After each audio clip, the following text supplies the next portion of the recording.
What if your dream was within reach, but life pushed you so far away from it that you couldn't even see the path back? What would you do if someone gave you a chance to reclaim everything you lost? Isabel Reyes was once on track to become a doctor, but everything changed. Now, years later, will she be able to take that second chance? Find out what happens when opportunity knocks. Don't forget to like, subscribe, and hit the bell for more inspiring stories. The Caldwell estate was always quiet at night. Nestled in the hills of Bel Air, Los Angeles, the massive mansion was a symbol of wealth, power, and perfection. Ethan Caldwell had spent years crafting his life into something controlled, efficient, and devoid of unnecessary distractions. He was a man of logic, a businessman who made decisions based on numbers, not emotions. At 2 a.m., the house should have been silent. His employees followed strict schedules, housekeepers worked during the day, his chef had already left hours ago, and security patrolled discreetly outside. But tonight, something felt off. A faint glow flickered from the kitchen. Ethan, dressed in his usual crisp, tailored pajama set, because even in sleep, he maintained a certain level of discipline, rubbed his temples and stepped toward the source of the disturbance. As he approached, a faint scratching sound reached his ears. It wasn't the hum of the refrigerator or the low mechanical clicks of the security system. No, this was a pencil against paper. Ethan frowned. Who the hell was awake at this hour? Moving silently, he approached the kitchen entrance and peeked inside. What he saw stopped him cold. There, sitting hunched over the marble kitchen island, was Isabel Reyes, his Filipina maid. A woman who, until now, had been nothing more than another cog in the well-oiled machine that was his household. But she wasn't cleaning. She wasn't resting. She was studying. Her dark eyes scanned the pages in front of her, lips moving silently as if whispering the words to herself. The faint overhead light illuminated her tired but determined face, and in front of her, spread across the sleek white countertop, was not a cookbook. It was a medical textbook. Ethan's pulse spiked. What the hell was she doing? He took a step forward, the polished hardwood floor betraying him with a quiet creak. Isabel jerked upright. Her eyes widened in alarm as she scrambled to shut the book, her hands flying over the scattered pages like a criminal caught in the act. Ethan folded his arms, his sharp gaze flicking to the title of the book before she could hide it. Fundamentals of Human Anatomy. His brows lifted slightly. You're reading this at 2 in the morning. His voice was calm but firm, carrying the weight of authority that came naturally to him. Isabel's hands trembled as she clutched the book to her chest as if protecting it. I was just... Ethan took another step forward and she stiffened. You're studying medicine, he asked, his voice measured. Isabel swallowed hard. A heavy silence filled the kitchen, stretching between them. The gleaming marble countertops, the state-of-the-art appliances, everything about the space felt too big, too empty at that moment. Then, in barely a whisper, she said it. Because I want to be a doctor. Ethan blinked. For a brief second, he almost laughed. He exhaled, rubbing his jaw. You clean my house, you cook my meals. And now you're telling me you, he gestured toward the book, are studying to be a doctor. Isabel's jaw tightened. Despite the fear in her eyes, there was something else, determination. Yes, sir. Ethan let out a short scoff. Where? In school? A slight hesitation. No, not yet. Ethan leaned back against the counter, crossing his arms. So let me get this straight. You're teaching yourself medicine while working as my maid. Isabel nodded. I study whenever I have free time, late at night, early mornings, during my lunch breaks. Ethan shook his head, disbelief settling in. And why would you do that? Isabel's fingers tightened around the book, her knuckles turning white. Because it's the only way I'll ever get back to where I was. Ethan's sharp blue eyes narrowed. Back, she exhaled shakily then, for the first time, she looked him directly in the eye. Because, Mr. Caldwell, I was supposed to be in medical school before I became your maid. Silence. A slow, eerie stillness filled the kitchen. For the first time in years, Ethan Caldwell was at a loss for words. Isabel stood frozen, heart pounding in her chest. She had revealed too much. Finally, Ethan spoke, his voice quieter than before. "You were supposed to be in medical school." She nodded once. Ethan studied her face, the way her eyes held something deeper than just ambition, a quiet pain. She wasn't just some girl with a pipe dream. She was someone who had been there, someone who had fought for it, and someone who had lost it. His mind raced. He had assumed she was just another worker, a nameless employee in his perfectly structured world. But now he wasn't so sure. He straightened, business instincts kicking in. "If that's true," he said slowly, "then why are you scrubbing my floors instead of saving lives?" Isabel's grip on the book tightened. She had been expecting this question, dreading it. For a second, she didn't answer. Ethan took a step closer, his voice firmer. "You clearly know more than the average person. So why are you working as a maid in my house instead of studying at a university?" Isabel inhaled sharply. Then, her voice barely above a whisper, she said, "Because I had no choice." Ethan's jaw clenched. "No choice," he repeated, his tone skeptical. "That's an excuse I've heard before from employees, from failing businessmen, from people who simply weren't willing to fight for what they wanted." But then he saw it. The way her shoulders tensed, the way her breath hitched, she wasn't lying. This wasn't a dream she had given up on. This was a dream that had been taken from her. Isabel exhaled slowly, setting the book gently on the counter. She ran her fingers along the edges as if the pages held memories she hadn't touched in years. Then she spoke. "I was accepted into medical school in the Philippines. I had a full scholarship. I was supposed to become the first doctor in my family." Ethan said nothing, only watching. "Then my father had a stroke," she continued, voice steady but eyes glistening. "We had no savings, no health insurance. My mother and younger siblings struggled just to eat, let alone pay for his treatment." She glanced down at her hands, hands that had spent years wiping floors and scrubbing dishes instead of holding surgical instruments. "So I made a decision," she whispered. Ethan frowned. "What kind of decision?" Isabel forced a small, sad smile. "I dropped out." She gestured to the grand kitchen surrounding them. "I became a maid." Ethan stared. She had given up everything, not for herself, but for her family.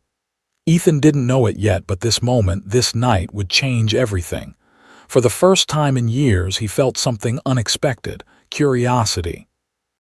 Ethan Caldwell wasn't a man who wasted time. The moment Isabel Reyes admitted she had been a medical student, he had already made up his mind. She didn't belong here, scrubbing floors, cooking meals, blending into the background like any other employee in his house. She belonged somewhere bigger, and he was going to make sure she got there. That same morning, after their late-night conversation, Ethan sat at the sleek marble island in the kitchen, watching Isabel move with precision as she made his coffee. "You don't belong here," he said, breaking the silence. Isabel froze. For just a fraction of a second, her fingers tensed around the coffee cup, but then she continued as if she hadn't heard him. "Excuse me, sir." Ethan leaned forward, resting his elbows on the counter. "You should be in a hospital." "Not my kitchen," she swallowed hard. "With all due respect, Mr. Caldwell, I do what I have to do." He studied her carefully. "And what if you didn't?" Her hands paused again, just briefly, before she resumed working. "I don't understand what you mean." Ethan tapped his fingers against the marble countertop, choosing his words. "What if I told you there's another way? That you don't have to choose between supporting your family and your dream?" For a split second, something flickered in Isabel's eyes. Hope. Then, just as quickly, it was gone. She shook her head, forcing a small, polite smile. "That's not how the world works, sir," Ethan smirked. "Maybe not for most people, but I'm not most people." This time, Isabel hesitated a little longer before turning away. She wasn't arguing with him. She was running from the possibility, and Ethan hated wasted potential. Later that afternoon, Ethan called Isabel into his office. The large space was lined with dark oak shelves, expensive leather furniture, and a view of Los Angeles skyline. Isabel stood in front of his desk, her posture rigid. "Have a seat," Ethan said. She obeyed but sat at the edge of the chair as if ready to flee. Ethan didn't waste time. "I'm offering to pay for your tuition," he said bluntly. "Your expenses, whatever you need to get back on track." Silence. Isabel's breath hitched. He expected her to be overwhelmed, maybe even grateful. Instead, she straightened her back and shook her head. "No," Ethan blinked. "Excuse me," she inhaled sharply. "I appreciate the offer, but I can't accept it." Ethan narrowed his eyes. "Why the hell not?" "My family needs me," she said, voice firm. "I can't just abandon them. My siblings are still in school. My mother depends on my support. I send money home every month. If I stop working, they suffer." Ethan leaned back, arms crossed. "You wouldn't be abandoning them. You'd be securing their future in a way that actually matters." But Isabel was stubborn. "That's easy for you to say, Mr. Caldwell.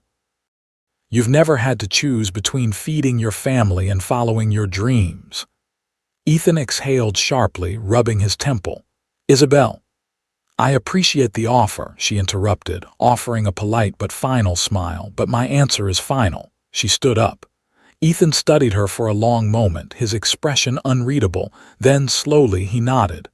"Fine," he said, standing as well, "if that's your choice." Relief flashed across Isabel's face, but as she turned to leave, Ethan smirked. "Oh, by the way," he said casually, "I doubled your salary." Isabel froze. She turned back slowly, eyes wide. "You what?" Ethan shrugged. "Since you won't take my help, I figured I'd just make it harder for you to say no." And with that, he walked past her, leaving Isabel standing in the middle of his office, her world spinning. Ethan never brought up his offer again. Not once. He didn't push. He didn't remind her. Instead, he waited. And Isabel felt it. Every time she received a paycheck, twice the amount she used to earn, it felt like a silent challenge.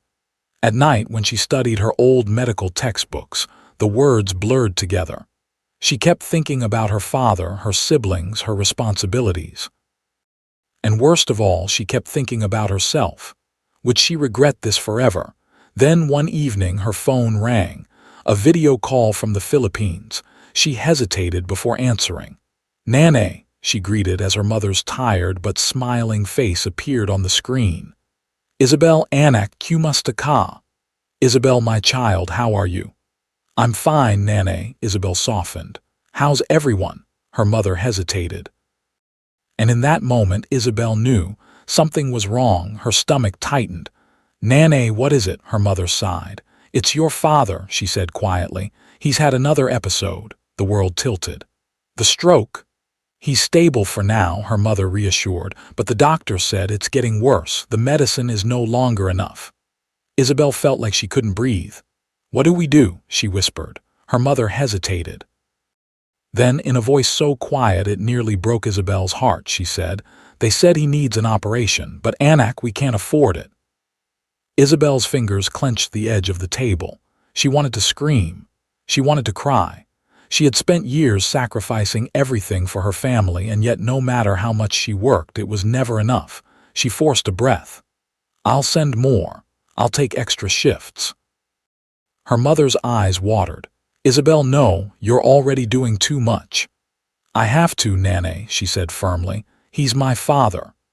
A heavy silence stretched between them. Then her mother spoke again. "There has to be another way." That night, Isabel barely slept. Her father needed surgery, her family needed money, but what if there was a way to do both? What if she stopped fighting Ethan and just took the opportunity? Could she really afford to say no anymore? As she lay in bed, staring at the ceiling, a terrifying thought settled into her mind. Maybe this isn't just about my family anymore. Maybe I'm scared to admit that I still want this for myself. She wasn't just fighting for them. She was fighting herself. And for the first time in years, she didn't know if she wanted to win.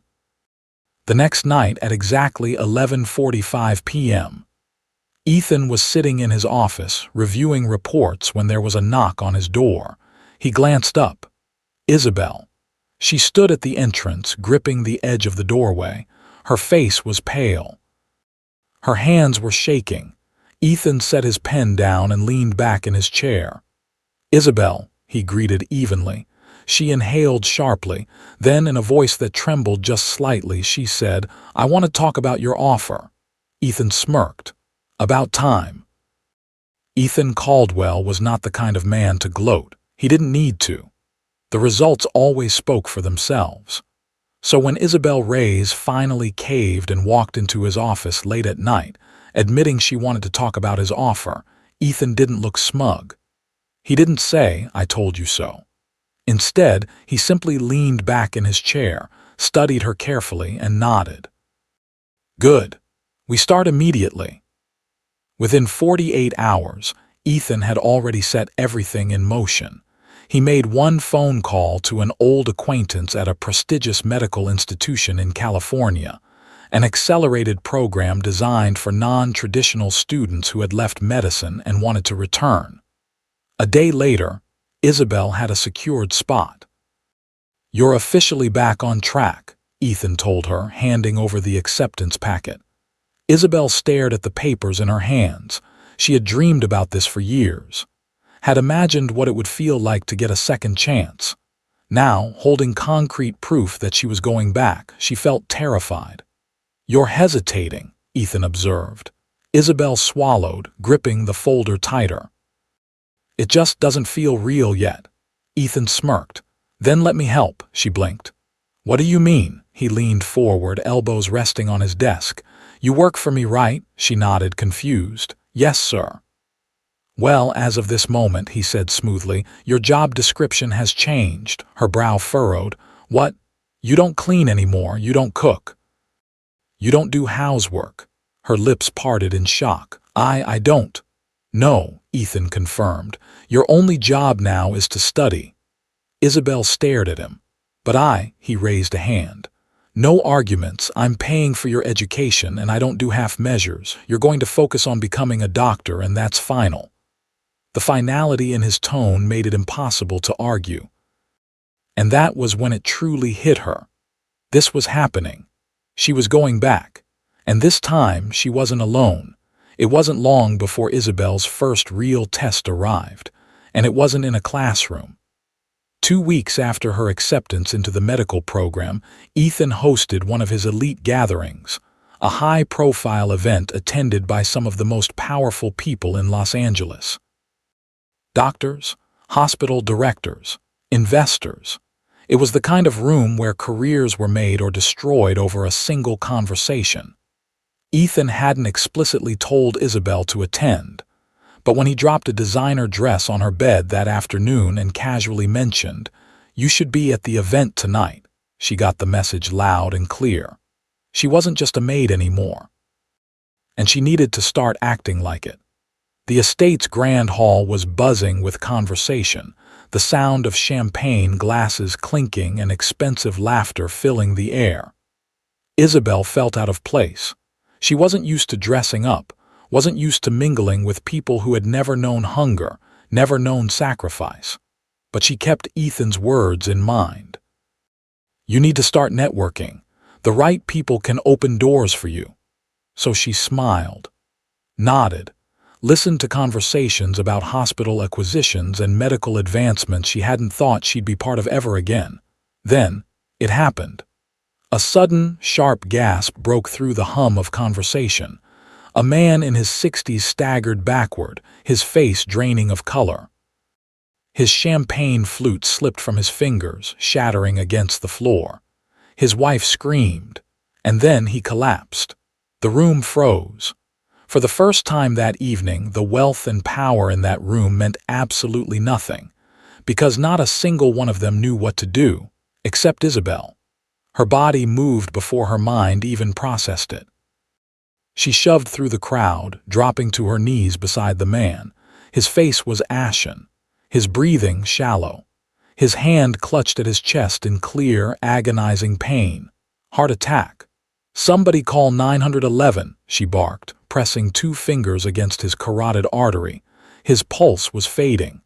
A few people fumbled with their phones, panicked and useless. "We should wait for the paramedics," one of them muttered. Isabel snapped her head up. "If we wait, he dies."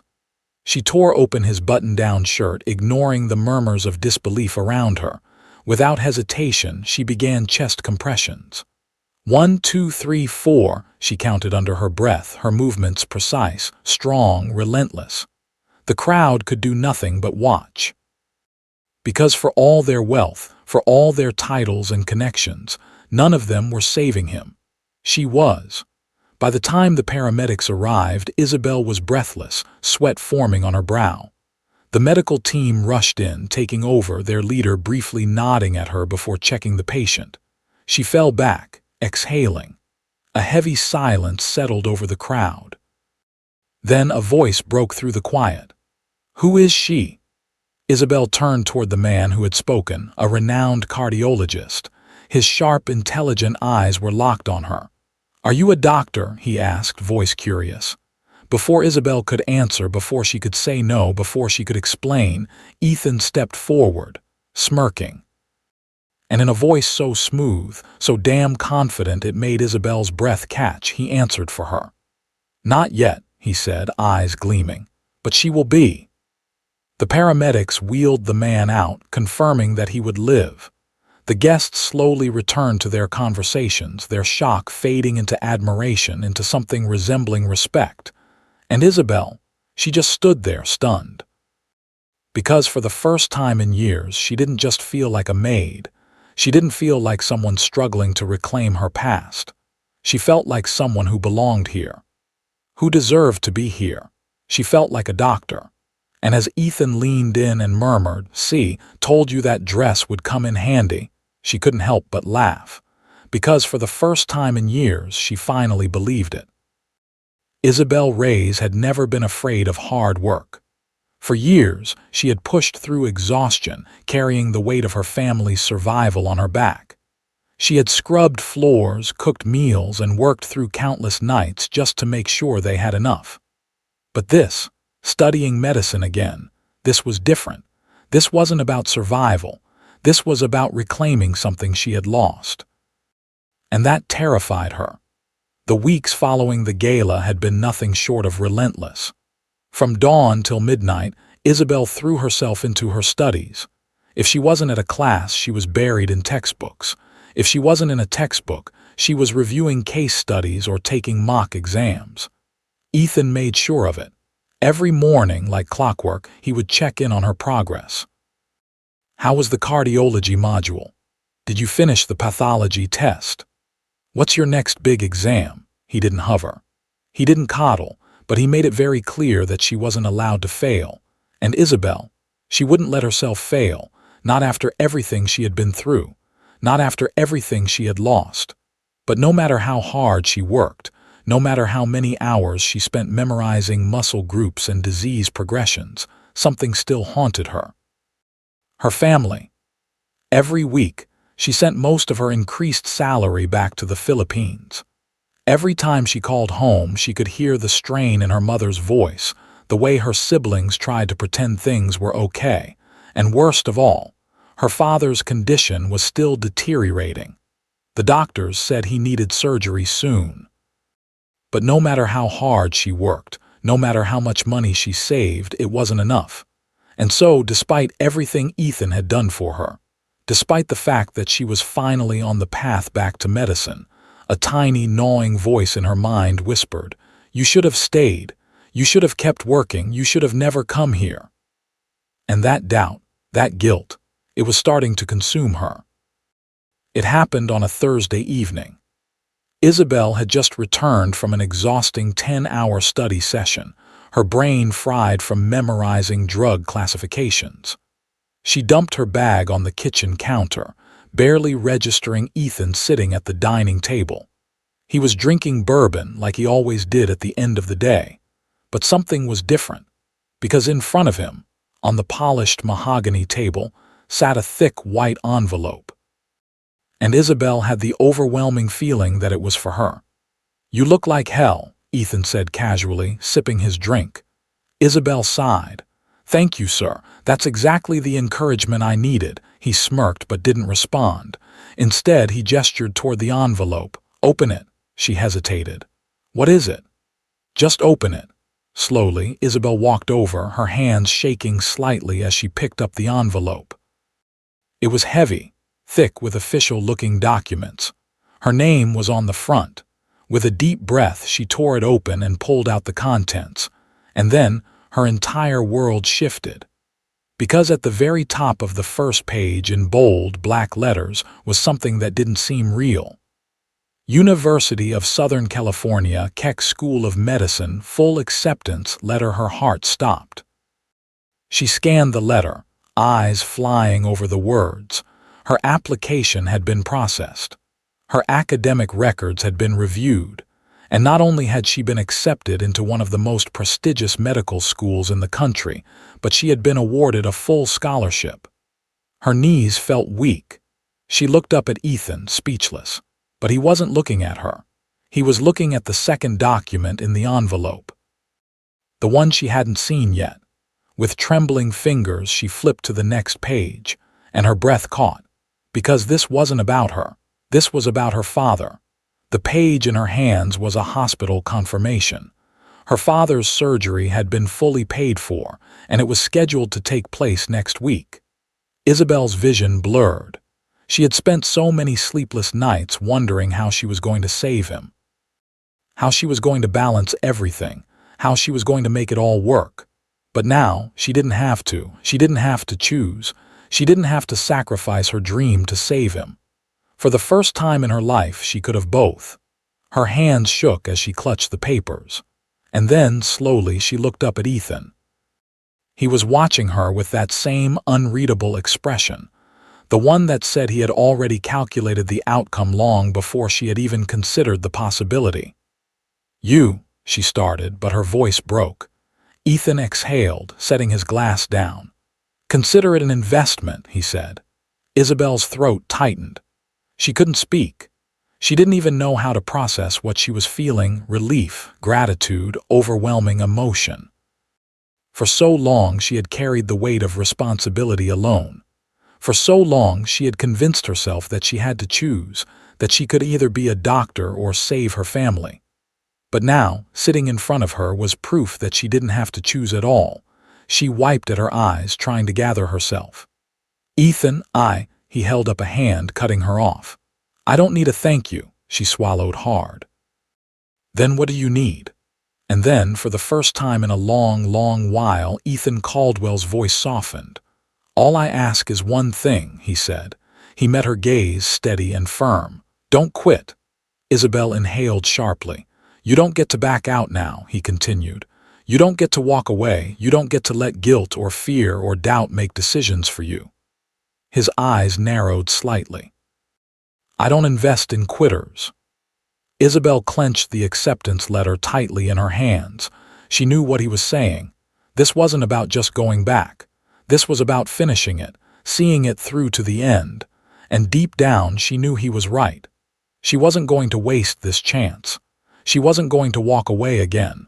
She looked at Ethan, her heart still racing, and nodded. "I won't quit."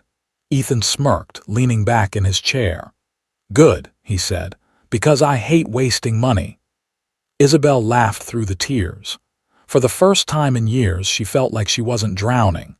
For the first time in years, she felt like the future was something she could run toward, not away from.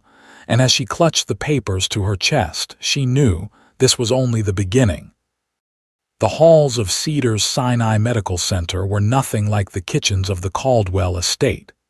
Here, the air was charged with urgency, the rhythmic beeping of monitors and the distant hum of medical chatter filling every space. Doctors moved swiftly, nurses worked with quiet precision, and every second carried the weight of someone's life in its hands. It was chaotic, it was demanding, and it was exactly where Dr. Isabel Reyes belonged. Standing in her new office, Isabel adjusted the lapel of her white coat, still getting used to the feel of it. It wasn't just any coat. This one had her name embroidered across the chest, a title she had fought years to reclaim.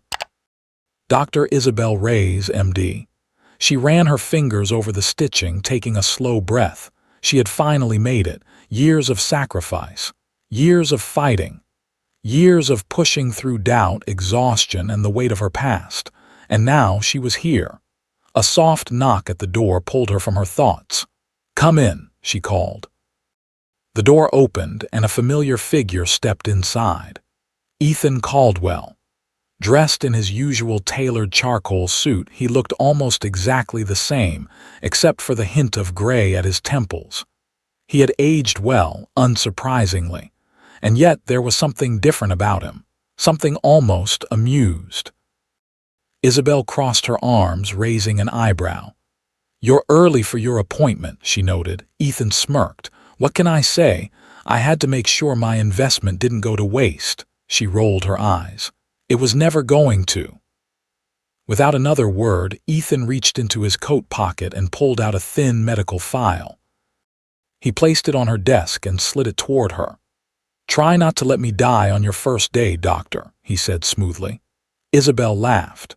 A real, genuine laugh, the kind she hadn't allowed herself in years, because this time she wasn't laughing in disbelief. She wasn't laughing at the impossibility of her dream. She was laughing because she had made it. And it felt good. Later that night, after a long first shift, Isabel found herself in the hospital's rooftop garden, watching the Los Angeles skyline glitter beneath the night sky. She had barely had a second to breathe all day. But now, in the quiet, she finally had a moment to reflect, to truly look back on the impossible journey that had led her here. She remembered being a top medical student in the Philippines, the excitement, the certainty that she was going to make something of herself. She remembered the moment it all fell apart, her father's stroke, the crushing realization that her dreams didn't matter when her family was starving. She remembered cleaning Ethan's pristine mansion, scrubbing floors and cooking meals, all while sneaking in late-night study sessions that felt like desperate, futile whispers of the life she once had. She remembered Ethan finding her, challenging her, offering her a way back when she had thought all roads were closed. She had fought him, resisted, because she had convinced herself that people like her didn't get second chances, and yet here she was, a doctor, not because of luck, not because someone had handed it to her, but because when the opportunity came, she had made a choice. She had fought for it. She had earned it. The rooftop door swung open behind her and she turned to see Ethan standing there. He held up a paper coffee cup, then tossed it toward her. She caught it. "You looked like you needed it," he said casually, stepping forward. Isabel smiled, taking a sip. "Are you checking up on me, Mr. Caldwell?" he smirked. "Just making sure you haven't killed anyone yet." "Not yet," she teased, "but the night is still young." Ethan chuckled, shaking his head. Then, after a pause, he looked at her more seriously. "You did it," he said simply. Isabel exhaled, letting the weight of those words settle in. "Yeah," she murmured. "I did." She looked out at the city again, the future stretching before her like an open road. And for the first time in forever, she wasn't afraid of what came next, because she knew she could handle it. Life had tried to push her away from her dreams. It had forced her into corners, made her believe she had no options, no way forward. But when a door had opened, when someone had given her a chance, she had taken it, she had run with it, and she had made it count. Isabel turned to Ethan, her grip tightening around the coffee cup. "You know," she said thoughtfully, "for someone who claims to hate wasted money, you sure took a risk on me." Ethan's gaze held hers. "It wasn't a risk," he said. "It was a damn good investment." Isabel laughed again, warmth spreading through her chest, because she knew, without a doubt, this was only the beginning. Life has a way of pulling us away from our dreams. It throws obstacles, responsibilities, and fears in our path, making us believe that the things we once wanted are too far out of reach. But sometimes an opportunity finds its way back to us, and when it does, we have a choice, to let it pass or to fight for it. Isabel Reyes fought, and now she was exactly where she was meant to be. What about you? Have you ever given up on a dream? Maybe, just maybe, there's still time to chase it.